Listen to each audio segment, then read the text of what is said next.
Hey everyone, welcome to my channel fiction addiction. चलिए तो अपने ब्यूटीफुल नावल को शुरू करते हैं जिसका नाम है roses of snow. Last episode हमने छोड़ा था जब ईबो और जहान का कुछ मोमेंट चल रहा था उस कार के अंदर, क्योंकि ईबो इतने टाइम के बाद जो वापस आया था। अब उसके आगे जैसे ही जहान ने ईबो के फॉरहेड के ऊपर किस किया था, ईबो जिस अपने सेंस में लौट आया उसने तुरंत अपने आप को जहान से अलग किया। वो एकदम से इतने इंस्टेंट हुआ था कि जहान को भी संभलने का मौका नहीं मिला। ईबो अगले ही पल अपनी सीट पर था। उसने अपनी सीट पर लगाते हुए कहा, हमें चलना चाहिए। जहान इससे पहले कुछ भी कहता, गाड़ी स्टार्ट हो चुकी थी और ईबो का ऐसा बर्ताव उसे समझ नहीं आया, इसलिए उसने सिर्फ नोट किया। और वहीं ईबो अपने हिले हुए सिस्टम को थोड़ा कंट्रोल में लाने की पूरी कोशिश कर रहा था, इसलिए उसके हाथ उसके स्टीयरिंग व्हील पर भी बहुत कस चुके थे। माहौल थोड़ा सा ऑकवर्ड हो गया था। जहान कुछ देर तक ईबो को देखता है, लेकिन फिर वो अपने आप में ही कहता है शायद गा थक गए होंगे, और वैसे भी ईबो का नेचर कुछ ऐसा ही है। तो जहान ज़्यादा पुश नहीं करना चाहता था, इसीलिए उसने ईबो की तरफ देखते हुए कहा, गा एवरीथिंग इज ऑल राइट ना। जैसे ही ईबो ने सुना, उसने मुड़कर जहान की तरफ देखा, हल्का सा ही सही, लेकिन उसने अपने उस टिंटेड से मुस्कुराहट को देते हुए कहा, हाँ सब ठीक है, एवरीथिंग इज ऑल राइट। तुम एड्रेस बताओ, कहाँ जाना है हमें। ठीक है, तो ईबो ने वापस अपनी निगाहों को घुमा लिया था। जहान ने अपने पैंट की पॉकेट में से अपना फ़ोन बाहर निकाला और एड्रेस को वहीं जीपीएस में सेट करते हुए सामने रख दिया था। उसने कहा, गा हमें यहाँ जाना है और प्लीज़ थोड़ा फास्ट, ओके, मैं बहुत लेट हो चुका हूँ। ठीक है, तो जहान अपनी घड़ी में टाइम देखने लगा। ईबो ने कहा, हाँ बस हम चलते हैं। ये कहते के साथ ही वो लोग फाइनली उस 15 मिनट के सफ़र को लगभग 10 मिनट में निपटा कर उस जगह पर पहुँच चुके थे, मॉर्निंग राइज स्टूडियो। इस स्टूडियो के बारे में ईबो ने सुना है। ये स्टूडियो काफ़ी सारे कमर्शियल्स निकालता है, और स्पेशली हॉट कमर्शियल्स। बट उसके उलट यहाँ के कमर्शियल्स की बात ही अलग होती है। ये जब भी मार्केट में आते हैं तो बूम कर देते हैं, और इस चीज़ के लिए ये बहुत दिमाग एकदम से ठनक गया था। बट उसने कुछ कहा नहीं। वो दोनों अब कार से नीचे उतर आते हैं। जहान के कंधे पर उसका बैग था और वो बस स्टूडियो को देख रहा था, जहाँ पर काफ़ी सारे लोग ऑलरेडी आ चुके थे, हलचल हो रही थी। ईबो ने कहा, जहान ने बिना ईबो की तरफ देखते हुए उसी दिशा में कहा, हाँ गा। अभी भी वो वहीं देख रहा था, जैसे कि फेंशिंग को ढूंढने की कोशिश कर रहा हो। और ईबो ने जब जहान का ऐसा इम्पेशेंट बिहेवियर देखा तो उसने अपनी बात को अपने मन में ही रखने दिया। वो नहीं चाहता था कि जहान का मूड ऑफ हो, वरना वो ये कहना चाहता था, जहान आर यू श्योर कि तुम यहाँ काम करना चाहते हो। बट फिर उसने ऐसा कुछ भी नहीं कहा। जहान ने कहा, गा हमें चलना चाहिए। ठीक है, तो उसने ईबो को हाथ पकड़ा और वो उसको आगे खींचते हुए लगभग ले जाने लगा। जहान ने कहा, आज फेंशिंग सच में मुझे मार डालेगी, वो मुझे सच में मार डालेगी। ठीक है, तो वो और तेजी के साथ भागने लगा और उसके पीछे पीछे ईबो भी भाग रहा था उसी स्पीड में। जहान लिटरली ये भूल गया था कि उसके पीछे ईबो है, और वो ईबो को बिल्कुल इसे अपने फ्रेंड की तरह ट्रीट कर रहा था। लेकिन ईबो को उस बात से कोई भी कंप्लेन नहीं थी। वो बस एक पपी की तरह जहान का पीछा कर रहा था। फाइनली वो लोग स्टूडियो में आ जाते हैं, और स्टूडियो में हद से ज़्यादा भीड़ थी। और जैसे ही जहान को वहाँ पर फेंशिंग देती है, वो लगभग भागते हुए वहाँ आती है। उसने कहा, जहान तुम सच में बहुत केयरलेस हो, मैं तुम्हें सच प्रिंसिपल के फेंशिंग कुछ भी कहती। उसने जहान के पीछे देखा, और जैसे ही उसने जहान के पीछे देखा वो एकदम से स्टंट हो गई। और दूसरी बात, वो बिल्कुल स्ट्रेट खड़ी हो गई। उसने कहा, अब बॉस। ठीक है, तो वो ईबो को देखने लगी। हाँ, वो ईबो को पहचान सकती थी। बेशक ईबो ने अपने फेस पर मास्क और सर पर कैप लगाया हुआ है, लेकिन उसे पहचानना इतना मुश्किल नहीं था, क्योंकि फेंशिंग ईबो को बहुत अच्छे से जानती थी। और उसकी आंखें जो उस वक्त फेंशिंग को घूर रही थी। फेंशिंग ने तुरंत अपना कंपोजर ठीक करते हुए कहा, जहान मैं तुमसे कहा था ना लेट नहीं होना है, तो फिर भी आज लेट हो गए, ऐसा नहीं होना चाहिए था ना। फिर उसने ईबो को देखते हुए कहा, good morning, I mean good afternoon boss. ठीक है, तो उसने बुक किया। फेंशिंग थोड़ा डर गई थी, और जहान उसकी ऐसी हालत देखकर खुद को हंसने से रोक नहीं पाया। वो बात अलग है कि वो बस सिर्फ अपने मन में हंस रहा था, लेकिन उसकी आंखें फेंशिंग पढ़ सकती थी। लेकिन फेंशिंग अभी कुछ कर नहीं सकती थी, क्योंकि ईबो जहान के पीछे खड़ा हुआ था। ईबो ने सिर्फ फेंशिंग की तरफ देखा और नोट किया। इसके बाद जहान ने कहा, फेंशिंग शूट स्टार्ट होने वाला है। फेंशिंग ने कहा, हाँ बॉस शूट स्टार्ट होने वाला है, तो हम चले। ठीक है, तो वो लोग अपने जबड़ों को खींच रही थी, जैसे कि खुद को बहुत कंट्रोल कर रही हो जहान के ऊपर चिल्लाने से। और जहान इस बात का पूरा फायदा उठा रहा था, क्योंकि आज उसकी बैक जो उसके साथ है, ईबो उसके साथ है, तो फेंशिंग उसका कुछ भी नहीं बिगाड़ सकती। जहान ने कहा, फेंशिंग एक काम करो, तुम चलो मैं आता हूँ। फेंशिंग ने कहा, तुम्हारे पास जहान ने कहा, मैंने कहा ना मैं आता हूँ, गा से मुझे इंपॉर्टेंट बात करनी है, समझती हो ना तुम। फेंशिंग ने कहा, ओके ठीक है जहान, मैं तुम्हारा वेट कर रही हूँ। ये कहते हुए जहान को घूर कर वहाँ से जा चुकी थी। वो बात अलग है कि वो जहान को मन में गालियां दे रही थी। पहला तो लेट आने के लिए, दूसरा उसे बॉस करने के लिए, तीसरा ईबो का शो ऑफ करने के लिए। कोई बात नहीं जहान, लौट कर तो तुम मेरे ही पास आओगे ना। ठीक है, तो फेंशिंग फाइनली वहाँ से जा चुकी थी। और वहीं दूसरी तरफ जहान जो फेंशिंग को देखकर अभी भी सीढ़ियों की तरह मुस्कुरा रहा था, वो फाइनली अपनी निगाहों को घुमाकर ईबो की तरफ करता है। फिर उसके बाद उसने अपना कंपोजर ठीक करते हुए कहा, गा आर यू श्योर आप यहाँ रुकना चाहते हैं? आई मीन यहाँ वक्त लगेगा और बहुत सारे लोग भी हैं यहाँ। ठीक है, तो जहान इधर उधर देखने लगा, जैसे कि वो थोड़ा सा नर्वस हो ईबो की प्रेजेंस से। और कहीं ना कहीं ये बात ईबो को समझ में आ गई थी। उसने थोड़ी सी कोल्ड और रफ टोन में कहा, क्या तुम नहीं चाहते मैं यहाँ रुकूं? ठीक है, तो वो बहुत इंटेंसली जहान की तरफ देखने लगा। और जैसे ही जहान ने ईबो की टोन सुनी, उसने मुड़कर ईबो की तरफ देखा। उसकी आंखों में कुछ देर देखने के बाद कहा, क्या आपको ऐसा लगता है? ये कहते हुए उसने एक कदम ईबो की तरफ बढ़ा दिया था। वो लगभग ईबो के बहुत करीब आ गया था। वो दोनों बेशक इस वक्त उस कॉरिडोर में खड़े हुए थे, लेकिन जहान ईबो को बहुत नज़दीक से देख सकता था और ईबो सिर्फ जहान ने कहा, क्या आपको सच में ऐसा लगता है कि आपकी प्रेजेंस मुझे कभी भी बॉदर कर सकती है? ईबो ने कहा, तुम्हारी टोन से तो कुछ ऐसा ही लग रहा है। जहान ने कहा, नो डैम नॉट। इनफैक्ट मैं तो इसलिए परेशान हूँ कि मैं अगर अपने शूट के लिए चला गया तो मैं आपको उतनी अटेंशन नहीं दे पाऊंगा जितनी मुझे आपको देनी चाहिए। और वैसे भी आपने आज अपना डे ऑफ लिया है तो ये वक्त तो हमें एक साथ गुजारना चाहिए था ना, किसी डेट पे जाना चाहिए था उस दिन की तरह। ठीक है, तो इंसान मुस्कुराने लगा। ईबो ने कहा, तुम जाकर अपना काम करो और मेरी चिंता मत करो, मैं यहाँ कहीं भी बैठ जाऊँगा, फ्रेंडशिप मुझे कंप्लीट दे देगी, डोंट वरी। इंसान ने कहा, आर यू श्योर? ईबो ने कहा, आई एम डैम श्योर, अब जाओ जाओ। ये कहते हुए उसने लगभग इंसान को पुश कर दिया था और जान भी ईबो को लास्ट टाइम देखते हुए आगे बढ़ गया था। वो लगभग 3 से 4 कदम ही आगे बढ़ा होगा, तभी कुछ सोच कर वो वहीं कॉरिडोर में रुक गया। उसने ईबो की तरफ मुड़ कर देखा जो वहीं खड़ा हुआ था कॉरिडोर में। सनलाइट उसके पीछे से निकल रही थी। ईबो ने पूरे ब्लैक आउटफिट पहना हुआ था, black cap, black mask, black hoodie, black joggers, black shoes. वो फुल ऑन ब्लैक था सिवाय उसके उस एरिया को छोड़कर जहाँ से उसकी आइस नजर आ रही थी। वही एक एरिया था जो बिल्कुल वाइट स्किन था, बिल्कुल आइस वाइट स्किन, वरना उसके उलट वो उस उजाले में खड़ा हुआ सिर्फ जहान की परछाई लग रहा था। और जब जहान ईबो को इस तरीके से अपने पीछे खड़ा हुआ देख रहा था तो वो अपने मन में न जाने कितनी सारी वार्मथ फील कर रहा था। एक ऐसी वार्मथ जो आज से पहले उसने कभी महसूस नहीं की। आज से पहले 2 सालों में वो कभी भी उसके साथ वर्क प्लेस पर नहीं आया। ऐसा नहीं है कि जहान पहली बार शूट कर रहा है, ऐसा भी नहीं है कि जहान हमेशा से शूट करता आ रहा था। हाँ, जहान ने कुछ 1 से 1 साल पहले शुरू किया होगा, लेकिन इस बीच में उसने लगभग 6 से 7 शूट किए थे, लेकिन ईबो कभी भी नहीं आया। कभी कभी उसके शूट्स पूरे 1 हफ्ते तक चलते थे और जहान के बारे में ईबो को शायद पता भी नहीं होता था, क्योंकि उन लोगों के बीच में कभी बात नहीं होती थी। लेकिन आज ईबो यहाँ है, यहाँ इस तरीके से उसे कंपनी दे रहा है। ये कोई सपने की तरह नहीं है। हाँ, अगर जहान सपने में है तो वो कभी उठना नहीं चाहता, इसीलिए वो कुछ देर तक ईबो को ऐसे ही देखता रहता है। और वो ये सोच रहा था इंसान बीच में रुक क्यों गया है, इसलिए उसने कहा, सब कुछ ठीक तो है। लेकिन वो कितना ठीक था ईबो को तब पता चला जब जहान का फिर से भाग कर ईबो के पास आया और ईबो को वापस से हक कर लिया। ईबो फिर से स्टंट हो गया था अपनी जगह पर। वो 2-3 कदम पीछे भी चला गया क्योंकि जहान बात फोर्स से आके उसको हक करा था। ईबो ने कहा, क्या हुआ तुम्हें? जहान ने कहा, कुछ नहीं, आज बहुत कंप्लीट फील हो रहा है। आपको पता है आज आप फर्स्ट टाइम मुझे यहाँ लेकर आए हो। ईबो ने इसके आगे कुछ भी नहीं कहा, क्योंकि ये बात तो ईबो के दिल में भी है कि वो आज से पहले जहान को भी कंपनी देने नहीं आया, लेकिन वो भी अब जहान की ज़िंदगी में शामिल होना चाहता है, बिल्कुल वैसे ही जैसे कि जहान ईबो की ज़िंदगी में शामिल होता है। हाँ, उन दोनों को साथ चलना है और शायद इसकी शुरुआत ईबो ने की है उस घर से बाहर निकलकर, उस फार्म हाउस से बाहर निकलकर, उन सबको पीछे छोड़कर। ईबो ने जहान की तरफ देखा, उसके बाल को हल्के से रफल किया और उसकी पीठ को सहलाते हुए कहा, आई एम सॉरी कि आज से पहले मैं कभी शामिल नहीं हो पाया, लेकिन आज के बाद ऐसा होगा जहान, मैं कोशिश करूँगा, पूरी कोशिश। जहान को नहीं पता कि आजकल ईबो को क्या हुआ है, उसको इतना प्यार क्यों आ रहा है जहान के ऊपर, क्यों वो उसके हर कदम पे उसके साथ चल रहा है, फिर वो चाहे उसका कॉलेज बॉल पार्टी हो या फिर यहाँ। लेकिन कुछ भी हो, ईबो का ये जो चेंज है वो जहान को बहुत अच्छा लग रहा है, हर दिन नया लग रहा है। इसीलिए जहान अपने आप को बिल्कुल किसी पपी की तरह ईबो के चेस्ट पर रब करने लगा। वो दोनों कुछ देर तक ऐसे ही रहते हैं। फाइनली ईबो ने जहान को खुद से अलग करते हुए कहा, अब सारी बातें यहीं कर लोगे या तुम जाओगे भी? सच में तुम लेट हो रहे हो, गो, टाइम की कीमत समझो, वहाँ सब लोग तुम्हारा इंतजार कर रहे होंगे। जहान ने कहा, हाँ जा रहा हूँ मैं, बस वन लास्ट टाइम, एक चीज़ रह गई है। ये कहते हुए जहान 2 कदम पीछे होता है। ईबो इससे पहले भी कुछ समझ पाता, जहान अपनी नेक में से उस चेन को बाहर निकालता है जो ईबो की थी। जहान ने उसको अपनी नेक में पहन लिया था। अब उसने 2 चेन पहन रखी थी और जैसे ही ईबो की निगाह उस चेन पर पड़ती है वो एकदम से रुक जाता है और वहीं जहान अपने गले में से उस चेन को उतारता है। उसके बाद ईबो की तरफ देखते हुए कहता है, आप इसे भूल गए थे। जहान की वो आंखें और उसके हाथ में वो वेडिंग चेन ईबो की सांसें से रुक गई थी और वो स्पीचलेस हो गया था। वो बस जहान को ऐसे ही देखता रहता है और जहान ईबो के पास आता है। फिर उसने लगभग ईबो के कान में बहुत अपनी हंसकी वॉइस में कहा, क्या आप थोड़ा सा बेंट होंगे?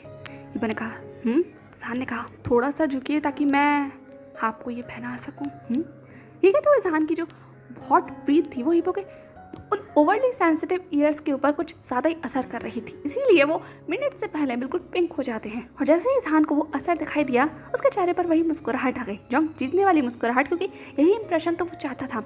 और वहीं दूसरी तरफ जहान की ऐसी इनोसेंट जो फ्लर्टिंग थी वो कहीं ना कहीं ईबो के ऊपर कुछ ज़्यादा ही असर कर रही थी। वैसे भी ईबो कुछ ज़्यादा ही सेंसिटिव हो गया था उस दिन के बाद से, और अब जहान की ऐसी बातें, थोड़ी सी बात भी ईबो को हद से ज़्यादा ट्रिगर कर देती थी। इसीलिए वो अभी भी एकदम फाउंडेडली खड़ा हुआ था, लेकिन वो झुक गया था और जहान ने अगले ही पल उस चेन को ईबो के गले में डाल दिया था। और उसके बाद जैसे ही वो उसका लॉक लगा रहा था, जहान की वो ठंडी सी फिंगर्स ईबो के उस हॉट नेक के ऊपर ट्रैवल कर रही थी और वो हल्का सा भी टच ईबो को पूरी शिवर दे रहा था। और फाइनली जैसे ही जहान ने उस चेन को टक किया, उसने ईबो की आंखों में देखते हुए कहा, never left it because without you it is nothing. ये बात जहान ने बेशक उस चेन के लिए कही हो, लेकिन इस बातों का मतलब जो पीछे था वो ये था, ऐसे छोड़कर मुझे कभी मत जाइएगा क्योंकि आपके बिना मेरा कोई वजूद नहीं है। और कहीं ना कहीं इबो भी जहान के उन अंडरलाइन वर्ड्स का मतलब समझ गया था, इसीलिए उसने जहान के हाथों पर हाथ रखा और उसकी आंखों में उसी इंटेंसिटी के साथ देखते हुए कहा, नेवर। वो लोग दोनों अपने उस मोमेंट में रहते हैं, तभी पीछे से एक बहुत तेज आवाज़ आती है और उस आवाज़ ने कहा, तुम सिली हैट, तुम यहाँ कर क्या रहे हो? हाँ, यहाँ कोई मूवी चल रही है, रोमांटिक सीन। तुम्हारी जरूरत वहाँ पर है, जल्दी से आओ। देखते हुए वो इंसान चिल्लाने लगा। जहान ने कहा, हे यूजिन, मैं आ रहा हूँ, चिल्लाना बंद करो। यूजिन ने कहा, अगर तुम वहाँ नहीं आए ना तो आई स्वेयर मैं आज तुम्हारी टांग तोड़ दूंगा और उसके बाद फिर मैं तुमसे शूट करवाऊंगा, फिर देखता हूँ तुम्हारे चेहरे पर कैसे एक्सप्रेशन आते हैं। जल्दी इधर आओ। देखते तो यूजिन गुस्सा करने लगा और जहान उसकी तरफ देखकर सिर्फ हंस रहा था। उसने कहा, आया आया। इसके बाद सिर्फ इबो की तरफ देखते हुए कहा, मुझे जाना होगा, आप प्लीज़ यहाँ रहिएगा, ख्याल रखिएगा, मैं फैंशिंग को आपके पास भेजता हूँ, ओके बाय बाय। ठीक है, तो जहान फाइनली फुदक कर यूजिन के पास जा चुका था। यूजिन जहान को लगभग कंधे से पकड़कर वहाँ ले जा रहा था जहाँ शूट होने वाला है और ये वो सुन तो नहीं सकता था कि जहान क्या बातें कर रहा है, लेकिन यूजिन और जहान दोनों को देखकर उनके बीच का बॉन्ड समझा जा सकता था। फाइनली जहान अब ग्रीन रूम में आ जाता है जहाँ पर ऑलरेडी फैंशिंग उसका इंतजार कर रही थी। वहाँ मेकअप आर्टिस्ट था, हेयर स्टाइलिस्ट था और भी ड्रेस कॉस्ट्यूम करने के लिए डिज़ाइनर भी था। यूजिन ने कहा, सच में मुझे यकीन नहीं आ रहा कि मैं हर बार तुम्हें क्यों बुला लेता हूँ, लेकिन कंपनी ने इस बार तुम्हें रिकमेंड किया था, इसीलिए मुझे तुम्हें यहाँ बुलाना पड़ा, वरना मैं तुम्हारे साथ काम करने का बिल्कुल इच्छुक नहीं हूँ। तुम कभी टाइम से नहीं आते। जहान ने कहा, सॉरी यूजिन, अब इतना भी ज़्यादा हार्श मत बनो, वैसे भी मैं आ गया ना यहाँ, कैसा रहेगा तुम्हारे गुस्से को शांत करने के लिए मैं तुम्हारे लिए बोबा टी ऑफर करूँ तो? ये कहते हुए जहान अपनी स्पार्कलिंग आइज के साथ यूजिन की तरफ देखने लगा और यूजिन और बोबा टी लगभग ये समझ लो एक परफेक्ट मिक्सचर है। इसीलिए यूजिन ने कहा, ओके अगर तुम ऑफर करना चाहते हो तो आज पूरे दिन तुम मुझे बोबा टी पिलाओगे, इसीलिए मैं तुम्हें माफ़ करूँगा, लेकिन अब जल्दी से तैयार हो जाओ, गो। ये कहते हुए उसने लगभग जहान को वहीं चेयर पर बिठा दिया था। वहीं फैंशिंग भी जहान के बगल में आकर खड़ी हो गई। यूजिन ने कहा, तुम यहाँ रुको, तब तक मैं आज की थीम के लिए जो कॉन्सेप्ट है वो लेकर आता हूँ ताकि मैं तुम्हें समझा सकूँ आज फोटोशूट किस चीज़ के लिए होने वाला है। और वैसे भी तुम जानते हो ना तुम्हारा पार्टनर कौन है? जहान ने कहा, ऑफ कोर्स मैं जानता हूँ, कार्डलॉन है ना। लेकिन तो जहान की आंखों में अलग ही चमक थी और उसकी आवाज़ में भी वो एक्साइटमेंट साफ नजर आ रही थी। यूजिन ने कहा, थैंक गॉड मैं पता है, और तुम्हें पता है वो कितनी ज़्यादा प्रोफेशनल है, वो कब की यहाँ पर आकर बैठी हुई है और लगभग तैयार भी हो चुकी है। जहान ने कहा, क्या वो सच में यहाँ आ गई है? मतलब वो तैयार हो रही है? यूजिन ने कहा, अब तुम्हें होश आया है, मैं आता हूँ। ये कहते हुए यूजिन वहाँ जहान को वन लास्ट टाइम लुक देकर जा चुका था और वहीं फैंशिंग ने तुरंत जहान का कंधा पकड़कर उसे अपनी तरफ घुमाते हुए कहा, ये सब क्या हो रहा है? जहान ने कहा, क्या? फैंशिंग ने कहा, बातें मत बनाओ, मुझे बताओ बॉस यहाँ क्या कर रहे हैं? जहान ने कहा, ओ तो अब वो तुम्हारे बॉस हो गए, कल तक तो तुम उन्हें ईबो कहकर बुला रही थी। जहान बहुत ही अजीब आंखों से फैंशिंग की तरफ देखने लगा। फैंशिंग ने कहा, तुम ये इस वक्त लड़ने का कोई बात नहीं है, मुझे सच बताओ यहाँ पर इस वक्त बॉस क्या कर रहे हैं, वो भी तुम्हारे साथ? जहान ने कहा, गैस करो। फैंशिंग ने कहा, जहान ने कहा, ओके ठीक है, गायद मुझे कंपनी देना चाहते थे। फैंशिंग को तो यकीन नहीं आया, उसे ऐसा लगा उसने अपने साल का सबसे खराब जोक सुना है। उसने कहा, सच में सच बोल रहे हो? जहान ने कहा, आई स्वेयर फैंशिंग, तुम्हें भी यकीन नहीं आ रहा ना? मुझे भी यकीन नहीं आ रहा था, लेकिन ये सच है, गा बाहर है। फैंशिंग ने कहा, अब तो तुम गए। जहान ने कहा, क्यों? फैंशिंग ने कहा, अभी पता चलेगा तुम्हें, थीम आने दो, शायद तुम्हारे सारे सपने जो तुम्हारी खूबसूरत आंखों में नजर आ रहे हैं ना वो टूट जाएंगे जब तुम्हारा हस्बैंड तुम्हारे सामने होगा और तुम वैसा एड शूट कर रहे होंगे। जहान को समझ तो नहीं आया वैसे से क्या मतलब है, लेकिन वो फैंशिंग की आंखों में वो शरारत देख सकता था और वो शरारत किसी खतरे की घंटी का सिंबल थी। और जहान अपनी जगह पर लगभग स्टंट हो गया था, वो बस फैंशिंग को चौंकते हुए देख रहा था और पूछना चाहता था कि आखिर इस बात का मतलब क्या है, लेकिन फैंशिंग ने मौका ही नहीं दिया। और जहान के बालों को दोबारा रफल करते हुए कहा, मैं चलती हूँ तुम्हारे हस्बैंड को कंपनी देने, वैसे भी बॉस को आज शायद मुझे ही संभालना होगा, उनका गुस्सा कहाँ से कहाँ पहुंचेगा मैं नहीं जानती। बाय जहान, बेस्ट ऑफ लक। ये कहते हुए फैंशिंग वहाँ से जा चुकी थी जहान को वहीं छोड़कर, और जहान सिर्फ वही चेयर पर बैठकर चिल्ला रहा था, फैंशिंग इस बात का मतलब क्या है? अरे बताकर तो जाओ, तुम कहना क्या चाहती हो? लेकिन फैंशिंग ऑलरेडी जहान को गुड बाय कहकर वहाँ से चली गई थी। जहान ने कहा, ये क्या भला है, क्या होने वाला है? मुझे ऐसा क्यों लगा ये मुझे बहुत ज़्यादा डेथली वार्निंग देकर गई है। जहान, क्या होने वाला है? ये कहते हुए जहान अपने आप को ही उस शीशे में देखने लगा। तब पीछे से डिज़ाइनर आकर कहता है, क्या आप तैयार हैं? जहान ने कहा, हाँ मैं तैयार हूँ। उस डिज़ाइनर ने कहा, पहले मेकअप कर लेते हैं, उसके बाद आपको कॉस्ट्यूम दी जाएगी, ओके? जहान ने कहा, हाँ ठीक है, टचअप से स्टार्ट करते हैं। ये कहते के साथ ही फाइनली अब जहान का टचअप होना शुरू हो चुका था। उसके फेस पे मेकअप हो रहा था, उसके बालों को सेट किया जा रहा था। इस बीच में डिज़ाइनर भी अपनी ड्रेस लेकर आ गया था और यूजिन भी आ गया था अपनी थीम के साथ। यूजिन ने कहा, जहान आज की थीम थोड़ी अलग है। जहान ने कहा, अलग? हाँ अब तुम भी ये कह रहे हो अलग है, ऐसा क्या अलग है आज की थीम में? यूजिन ने कहा, लगभग 4 पॉइंट्स है जो तुम्हें ध्यान रखने हैं। सबसे पहला पॉइंट है कि आज तुम कार्डलॉन के साथ शूट कर रहे हो। तुम जानते हो वो बहुत प्रोफेशनलिस्ट है और उसका स्टंट, उसका लुक अमेजिंग है, वो बहुत शार्प कट देती है, तो तुम्हें भी इसके साथ कॉम्प्लीमेंट करना होगा। दूसरा, वो तुम्हारी सीनियर है और तुम जूनियर हो, तो तुम्हें उसके साथ पेयरिंग करने के लिए थोड़ा सा बोल्ड और हॉट लुक दिया जाएगा, इसीलिए तुम्हारा मेकअप भी थोड़ा बोल्ड किया जाएगा, हर बार की तरह इनोसेंट मेकअप नहीं होगा। थर्ड पॉइंट, जैसे कि तुम्हें पता है ये एड शूट एक परफ्यूम के लिए है और बहुत लग्जूरियस परफ्यूम के लिए है, जिसकी 2 रेंज हैं, पहला हॉट और दूसरा सी वाटर। तो सी वाटर के लिए कुछ मराइन थीम को रखा गया है और हॉट के लिए बस पहले कि यूजिन कुछ भी कहता, सान ने कहा क्या? यूजिन ने कहा हाँ, 1 हफ्ते का शूट है और लगभग इसमें 2 शूट होनी है। पहला तुम्हारा मराइन सी के लिए रहेगा, जिसमें मरमेड और मरमेन वाला कॉन्सेप्ट है, उसमें टोटली वाटर के अंदर जो होगा वो शूट किया जाएगा, मतलब वाटर थीम के ऊपर। और जो सेकंड शूट है वो एक हॉट शूट है, एक कपल हॉट शूट, जिसमें रेड वेलवेट की ड्रेस दी जाएगी तुम दोनों को ही और बिल्कुल एक स्मोकी कपल जैसा माहौल क्रिएट किया जाएगा। तो it will be become bold and hot. तो ये एक मिक्सचर हो जाएगा लाइक अ एंजल फेरी और अ डार्क फेरी। समझ गए? ठीक है, तो वो जहान को सारी पिक्चर्स दिखाने लगा, ग्राफिक्स दिखाने लगा और शूट के बारे में समझाने लगा। लेकिन जहान का दिमाग तो ऑलरेडी इसका प्लेस छोड़कर लगभग जा चुका था। उसके दिमाग में अभी भी वही चीज़ें गूंज रही थी, हॉट होने वाला है, बोल्ड होने वाला है, कपल शूट होगा, मराइन के अंदर होगा, मरमेड वाली थीम है, हॉरर वाली, क्या क्या ब्ला ब्ला ब्ला। जहान ने यूजिन को रोकते हुए कहा वेट अ मिनट। यूजिन ने कहा क्या हुआ, कोई प्रॉब्लम है? जहान ने कहा क्या इसके अंदर कुछ आई मीन टू से ये हर बार की तरह नहीं होने वाला, मतलब तुम जानते हो ना मुझे टच पसंद नहीं है।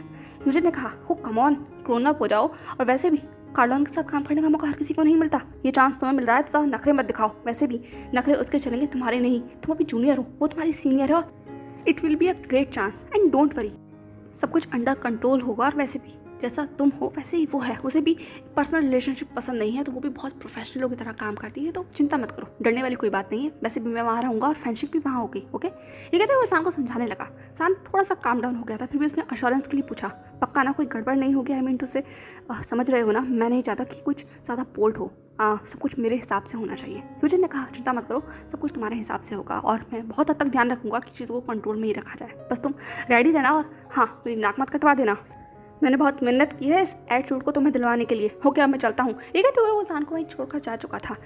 वहीं लगभग आधे घंटे के बाद इबो वहीं काउच पर बैठा हुआ था, उसके बगल में फेंशिंग खड़ी हुई थी। हाँ वो बात अलग है, इतनी भीड़ भाड़ में जहाँ इतने सारे लोग खड़े हुए हैं और इस पूरे एड शूट को संभालने की कोशिश कर रहे हैं, तो प्रोडक्शन टीम काफ़ी बड़ी थी और वैसे भी कार्लोन एक बहुत बड़ी एक्ट्रेस थी, तो उसके लिए तो यह स्पेशल सिक्योरिटी को भी बुलाया गया था, इसीलिए आज का जो हॉल था वो बहुत ज़्यादा भरा हुआ था और उसके बीच में हिप्पो का इस तरीके से वहाँ बैठना लोगों को थोड़ा सा खल रहा था। फिर भी कोई कुछ कह नहीं सकता था क्योंकि हिप्पो अभी भी वो मैजेस्टिक ऑरा रख रहा था। फेंशिंग ने कहा boss are you comfortable? Hippo ने कहा फेंशिंग ने कहा आपको कुछ चाहिए? हिप्पो ने कहा नो। फेंशिंग ने कहा तो आप यहाँ कंफर्टेबल है ना? फेंशिंग के बार बार सवाल को दोहराने से इबो ने लास्ट टाइम फेंशिंग की तरफ घूर कर देखा। उसने कहा कोई प्रॉब्लम है? फेंशिंग ने कहा नो बिल्कुल कोई प्रॉब्लम नहीं है। इबो ने कहा तो? फेंशिंग को समझ नहीं आ रहा था उसे क्या जवाब देना चाहिए, क्योंकि वो जानती थी जो कुछ भी होने वाला है उसमें जहान की तो पक्का बैंड बनने वाली है, लेकिन कहीं उसकी बैंड ना बच जाए, इसीलिए वो बस इबो के तापमान को बढ़ाने की या घटाने की कोशिश कर रही थी या समझने की कोशिश कर रही थी। लेकिन इबो जो सिर्फ एक शब्द वाला इंसान है, उसके साथ बात भी तो नहीं की जा सकती, इसीलिए फेंशिंग नहीं समझ पा रही थी कि उसे इबो को कैसे समझाना चाहिए। हाँ उसे भी लग रहा था कि उसे ये एड शूट नहीं लेना चाहिए था, लेकिन अब तो लिया जा चुका है और जहान भी यहाँ आ चुका है। वैसे भी फेंशिंग ने ये एड शूट इसलिए फाइनल किया था क्योंकि इसमें कार्लोन थी और फेंशिंग जानती थी कि जहान कार्लोन का बहुत बड़ा फ़ैन है, इसीलिए बस इस एड शूट के लिए मान गई थी। और ऊपर से बिहाइंड द सीन किसी फोटो को शूट करना, उसके लिए क्या कुछ करना पड़ता है वो एक अलग चीज़ होती है, और जब फोटो बाहर निकल कर आता है तो वो एक अलग चीज़ होती है। इसीलिए फेंशिंग ने सोचा था कि जब फोटो बाहर निकल कर आएगा तो ये बहुत ज़्यादा गौर नहीं करेगा, वो भी बाकी सारे फोटोग्राफ्स की तरह इस फोटो को लेकर, लेकिन अब बिहाइंड द सीन सब कुछ देखना ये थोड़ा टेंशन वाली बात हो सकती है, इसीलिए वो बस वहाँ ऐसी बुत की तरह खड़ी हुई थी। और जब इबो ने कोई जवाब नहीं मिला फेंशिंग से, तो उसने कहा फेंशिंग क्या तुम्हें कोई प्रॉब्लम है? फेंशिंग ने कहा नो सर कोई प्रॉब्लम नहीं है। इबो ने कहा तो जाओ जहान को कंपनी दो, मैं यहाँ पे ओके हूँ और चिंता करने की ज़रूरत नहीं है, बस ये समझ लो मैं यहाँ हूँ ही नहीं। फेंशिंग ने लगभग नकली मुस्कुराहट देते हुए कहा काश मैं ये समझ सकती, लेकिन फिर उसने नोट किया। उसने कहा ओके बॉस जैसा आप चाहें। इस बीच में यूजिन भी वहाँ पर आ गया था। उसने कहा फेंशिंग तुम यहाँ क्या कर रही हो और ये कौन है? ये कहते हुए उसने इबो की तरफ देखा। फेंशिंग ने कहा ये। इससे पहले कि फेंशिंग कोई जवाब दे पाती, इबो ने कहा मैं जहान का ड्राइवर हूँ। जैसे ही ये बात सुनी गई, यूजिन के साथ साथ फेंशिंग भी लगभग चौंक कर इबो की तरफ देख रही थी। यूजिन इसलिए देख रहा था कि कौन ड्राइवर इस तरीके से काउच पर बिल्कुल मैजेस्टिक ऑरा लेकर बैठता है जैसे कि वो कोई किंग हो, और वहीं फेंशिंग ये सोच रही थी क्या बॉस ने जो कहा वो सच है? लान कॉर्पोरेशन जो शायद चाइना की सबसे बड़ी कंपनी है उस कंपनी का मालिक इस छोटे से प्रोडक्शन हाउस में बैठकर ये कह रहा है कि वो शान का ड्राइवर है। I mean to seriously driver है। अगर इबो अपना मास्क हटा देना तो यहाँ जितने भी लोग खड़े हुए हैं ना, सब इबो के कदमों में नजर आएंगे। लेकिन फिलहाल वो कुछ नहीं कह सकती क्योंकि उसे अपने बॉस के साथ प्रिटेंड करना था। इबो ने कहा, हाँ मैं शान का ड्राइवर हूँ। यूजिन ने कहा, ड्राइवर हो तो ड्राइवर की तरह रहो ना, या बैठे क्यों खड़े हो, और या तो शान की कार के पास रहो या फिर साइड से रहो। ये स्पेशल काउच है स्पेशल लोगों के लिए। ये क्या, तो वो यूजिन इबो की तरफ देख रहा था। वो इबो को थोड़ा चेकआउट कर रहा था क्योंकि इबो मिस्टीरियस लग रहा था। उसने कंप्लीटली अपने आप को कवर कर रखा था, फिर वो चाहे उसका मास्क हो और उसका हेड हो। और ऐसी बातें सुनकर यूजिन की फैंशिंग ने सोच लिया था, बस यूजिन अब तो तुम गए, तुम्हारा आज आखिरी दिन होने वाला है। लेकिन शॉकिंग ऑफ द शॉकिंग, इबो ने कहा, ठीक है मैं खड़ा हो जाता हूँ। और वो बहुत कामली खड़ा हो भी गया। यूजिन की हर बात को मानता हुआ बिल्कुल साइड में जाकर खड़ा हो चुका था। और ये चीज़ फैंशिंग के लिए सच में बहुत शॉकिंग थी। वो इबो को ऐसे ही देखती रही तब तक जब तक कि यूजिन वहाँ से चला नहीं गया, तब तक कि वो वहाँ खड़ा हो नहीं गया, तब तक जब तक कि डायरेक्टर ने चिल्लाकर नहीं कहा, जल्दी से कास्ट को लेकर आया जाए। अब जाकर फैंशिंग होश में आई थी। उसने खुद में ही कहा, हाँ ये सब कुछ हो रहा है, सब कुछ सच है। चाइना का सबसे बड़ा इंसान अभी एक छोटे से इंसान से डांट खाकर कोने में खड़ा हुआ है। हाँ ये सच है। हाँ एक ऐसा इंसान जो सब कुछ खरीद सकता है वो आज किसी का ड्राइवर बनने के लिए तैयार है, ये भी सच है। फैंशिंग, आजकल के ज़माने में कुछ भी हो सकता है, तो सब कुछ सच ही है। ठीक है, तो फैंशिंग फाइनली वहाँ से रोते हुए जा चुकी थी क्योंकि आज का दिन सच में बहुत ज़्यादा तूफान लेकर आने वाला है। और उस तूफान में फैंशिंग अपने आप को संभालने की कोशिश कर रही है। अब लगभग 1 घंटे के बाद दोनों तैयार हो चुके थे, चाहे वो कार्लन हो चाहे वो शान हो। और सबसे पहले जो अपनी ग्रीन रूम से बाहर आता है वो था शान। और जैसे ही वो सबके सामने आता है, सबकी लगभग धड़कनें रुक गई थी क्योंकि वो इस वक्त ईथरल नहीं, वो सच में बहुत बहुत बहुत ब्यूटीफुल लग रहा था। ब्यूटीफुल वर्ड भी कहना शायद उसके लिए कम था क्योंकि क्या कहें, लोग ये समझ नहीं पा रहे थे। उसने एक शैटन ब्लू शर्ट पहनी हुई थी जिसका कलर बिल्कुल सी की तरह था, जैसे समंदर का रंग होता है। और ऊपर से वो सी थ्रू थी। ऑलमोस्ट सारे ही बटन खुले हुए थे जिसमें उसकी चेस्ट ओवरली शो हो रही थी। उसकी चेस्ट पर बिल्कुल किसी फिश के स्केल्स जैसे होते हैं वैसा मेकअप किया गया था जो कि बहुत शाइन कर रही थी, ओवरली शाइन कर रही थी। उसकी नेक बिल्कुल किसी ब्यूटीफुल मरमेड की स्किन की जैसी लग रही थी। जैसे मरमेड के स्केल शाइन करते हैं ना, वैसे ही उसकी डेलिकेट नेक शाइन कर रही थी। और फेस पर बहुत छोटे छोटे स्पार्कल्स के साथ और स्टोन के साथ बहुत ही ब्यूटीफुल तरीके का एक पैटर्न बनाया गया था जो कि शान के दोनों फेस की तरफ था। वो सच में ईथरल लग रहा था। और बालों के जो शान के लंबे बाल थे उन बालों को बांध कर एक मैसी बन बनाया गया था जिससे चारों तरफ फ्रिंजेस निकल रही थी। उसके फेशियल एक्सप्रेशंस को बहुत ही शार्प कर दिया गया था, लेकिन फिर भी शान इनोसेंट और हॉट लग रहा था, मिक्सचर लग रहा था। कोई भी समझ नहीं पा रहा था कि शान बिल्कुल किसी पर्ल की तरह लग रहा है या फिर समंदर की तरह जिसमें डूब सकता है आदमी। अगले ही पल दूसरी तरफ से कार्लन की भी एंट्री होती है और वो भी बहुत बहुत डैम सेक्सी लग रही थी। जान जिसमें इनोसेंट ब्यूटी नजर आ रही थी तो कार्लन बिल्कुल किसी ग्लैमरस ब्यूटी की तरह लग रही थी। वो एक हॉट चिक थी और ऊपर से उसकी बॉडी का फीचर्स भी इतने ब्यूटीफुल थे, बिल्कुल किसी फिश की तरह। और ऊपर से उसका वो मरमेड कॉस्ट्यूम और 3D मेकअप जो उसे हद से ज़्यादा ब्यूटीफुल बना रहा था।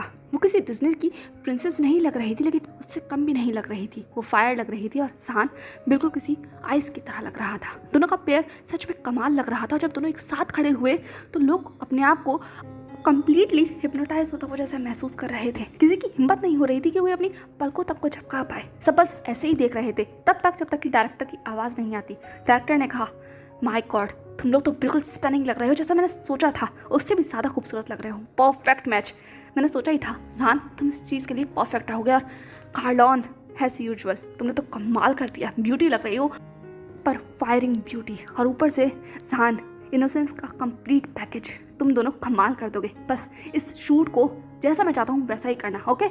ये शूट थोड़ा सा पानी में होगा तो थोड़ा सा बैलेंस कर देना, मैंने वहाँ सेट तैयार कर दिया है। ये कहते हुए डायरेक्टर ने इशारा किया जहाँ पर परफेक्ट समंदर जैसा सेटअप लगाया गया था। रेत पड़ी हुई थी, काफ़ी सारे स्पार्कल्स पड़े हुए थे, मोती पड़े हुए थे, सीप पड़े हुए थे। और सैंड के अंदर सबसे पहले कार्लन को लेटना था बिल्कुल किसी फिश या मरमेड की तरह। उसकी फिश टेल जो बहुत लंबी होगी वो बहुत दूर तक फैली होगी, वो बिल्कुल शाइन कर रही होगी और उसके पास बहुत सारे मोती पड़े होंगे। वहीं उसके बगल में शान को लेटना है बिल्कुल ऐसे पोज देते हुए जैसे कि दोनों एक फेरी टेल कपल है और ऊपर से एक दूसरे के बहुत ज़्यादा प्यार में हैं। बेशक दोनों एक दूसरे से कितनी जुदा क्यों ना हो, लेकिन दोनों को मिलाने वाली जो खुशबू है, ये खुशबू जिसका मैंने ऐड करना है। डायरेक्टर ने कहा पहला शूट होगा पर्ली मिस्ट के लिए, ओके तैयार हो। ठीक है, तो उसने कार्लन और जान की तरफ देखा और वहीं दूसरी तरफ जान इस वक्त अपने आप को पूरी तरह से कांपता हुआ महसूस कर रहा था। पहला तो जान का आइडियल उसके सामने खड़ा हुआ है और दूसरा जिस तरीके से कार्लन खड़ी हुई है जान सच में अपने आप को अमेज होता हुआ महसूस कर पा रहा था क्योंकि वो उसकी शाइन में खो गया था, बिल्कुल खो गया था, क्योंकि जब से वो ग्रीन रूम से बाहर आया है तब से वो कार्लन को ही देख रहा है। और इस बीच में शायद ये भी भूल गया है कि यहाँ पर कार्लन की जगह एक और शख्स भी है जो उसे बहुत घूर कर देख रहा है कोने में खड़ा होकर।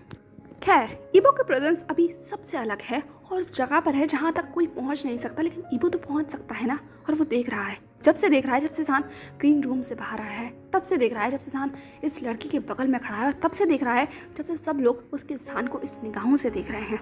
ईबो को अजीब सा महसूस हो रहा था, इतने सारे लोगों के बीच में जान को यूं खड़ा हुआ देखना। इन सब के बीच में ईबो को अचानक से खोया हुआ महसूस हो रहा था। ऐसा लग रहा था जैसे कि वो भीड़ में कहीं खो गया हो, जिसको वो ढूंढना चाहता है या जो उसे पहचानता है वो कहीं दूर है, बिल्कुल किसी अनजान की तरह, क्योंकि जान उसके ऊपर ध्यान नहीं दे रहा था और ये चीज़ ईबो को अच्छी नहीं लग रही थी। वहीं जान कार्लन के बगल में खड़ा था, तो कार्लन ने कहा, क्या तुम मुझे ऐसे ही देखते रहने वाले हो? ये कहते हुए उसने अपनी उस मैग्नेटिक वॉइस के साथ जान की तरफ देखा, और जैसे ही कार्लन की आंखें वो ब्यूटीफुल सिल्वर आइज जान से टकराती हैं, जान एकदम से चौंक गया। उसने कहा, आपने कुछ कहा? कार्लन ने कहा, मैंने कहा, क्या तुम मुझे ऐसे ही देखने वाले हो? ये कहते हुए उसने अपनी आईब्रोज को ऊपर किया। जान ने कहा, बिल्कुल नहीं, बस एक्चुअली आप मेरी आइडियल हैं। कार्लन ने लगभग मजाक उड़ाते हुए कहा, सो चीज़ी लाइन, तुम्हें पता है ये कहने वाले तुम 1001 हो। जान ने कहा, ऐसा नहीं है, आप सच में मेरी आइडल हैं, क्योंकि आपकी स्टोरी बहुत इंस्पायरिंग है, आप एक ऐसी जगह से आई हैं। कार्लन ने कहा, ओह कम ऑन, मैं सब जानती हूँ मैं कहाँ से आई हूँ और मैंने क्या मुकाम हासिल किया, अब तुम मत शुरू हो जाओ। जान ने कहा, नहीं, लेकिन आप सुनिए तो सही, आपकी स्टोरी मुझे इंस्पायर करती है, क्योंकि आप एक वक्त पर कुछ भी नहीं थे और आज आप इस पूरी इंडस्ट्री में राज कर रही हैं। आज सब लोग आपको जानते हैं, एक वक्त पर आपको कोई नहीं जानता था, बिल्कुल मेरी तरह आपने स्ट्रगल किया और आज आप उस मकाम पर हैं जहाँ। जान कहते रुक गया। कार्लन ने मुड़कर जान की तरफ देखा और उसे ऊपर से नीचे तक चेकआउट करते हुए कहा, हो तो न्यू कमर हो, स्ट्रगलर हो, लाइफ में कुछ अचीव करना चाहते हो, ये सारे गोल्स है ना, यही सारी बातें हैं तुम्हारी। जान ने अपनी नेक को रब करते हुए कहा, हाँ आप कह सकती हैं, हाँ न्यू कमर हूँ, हाँ मैं न्यू कमर हूँ, स्ट्रगलर हूँ इस फील्ड में नहीं, लेकिन लाइफ में मैं बहुत बड़ा स्ट्रगलर हूँ और हर पल मैं स्ट्रगल ही करता हूँ और आपकी स्टोरी मुझे इंस्पायर करती है, आई मस्ट से। जान ने इस बात को लगभग तीसरी चौथी बार रिपीट किया था और उसकी ऐसी बातों को सुनकर कार्लन अपने मन में कुछ सोच रही थी, वो जान को देख रही थी। जान एक न्यू ब्लड है, उसका फ्लैश बिल्कुल यंग है और उसकी आंखों में वो चमक है जो किसी यंगस्टर के अंदर होती है, जो अभी अभी मैदान में उतरा होता है, जिसकी आंखों में चाह होती है सब कुछ पा लेने की। वही चाह जान की आंखों में है और उसकी बातों में है। वो जो कुछ भी कह रहा है कार्लन सब सुन रही है। एक यंगस्टर की कहानी, किस तरीके से वो अपनी लाइफ में कुछ अचीव करना चाहता है और किस तरीके से वो उसकी लाइफ से इंस्पायर हो रहा है, लेकिन फिर भी जान की आवाज़ में एक खनक है जो कार्लन को अच्छी लग रही थी। उधर कुछ देर तक ऐसे ही बातें करते हैं।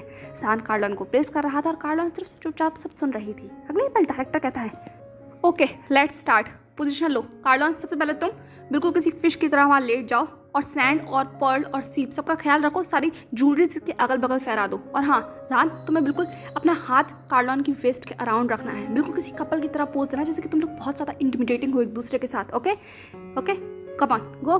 देखा तो फाइनली डायरेक्टर ने अपने इंस्ट्रक्शंस दे दिए थे और कार्लन बिल्कुल वहाँ किसी मरमेड की तरह लेट चुकी थी। उसके बाद जान भी उसके बगल में आकर लेट गया। उसका एक हाथ कार्लन की वेस्ट में था और वो हल्का सा कार्लन के ऊपर झुका हुआ था। इस बीच में वहाँ पर बहुत सारे पर्ल्स, बहुत सारे सीप, बहुत सारे शेल्स और जितनी भी ओशियन की एक्सेसरीज होती हैं वो सब वहाँ बिछा दी गई थी। बहुत मैजेस्टिक और बहुत मिरेकल साउंड लग रहा था, बिल्कुल उसी फेरी टेल के सीन की तरह। और डायरेक्टर जैसे जैसा कमांड दे रहा था वहाँ पर बैठे हुए दोनों एक्टर और एक्ट्रेस बिल्कुल वैसा ही कर रहे थे।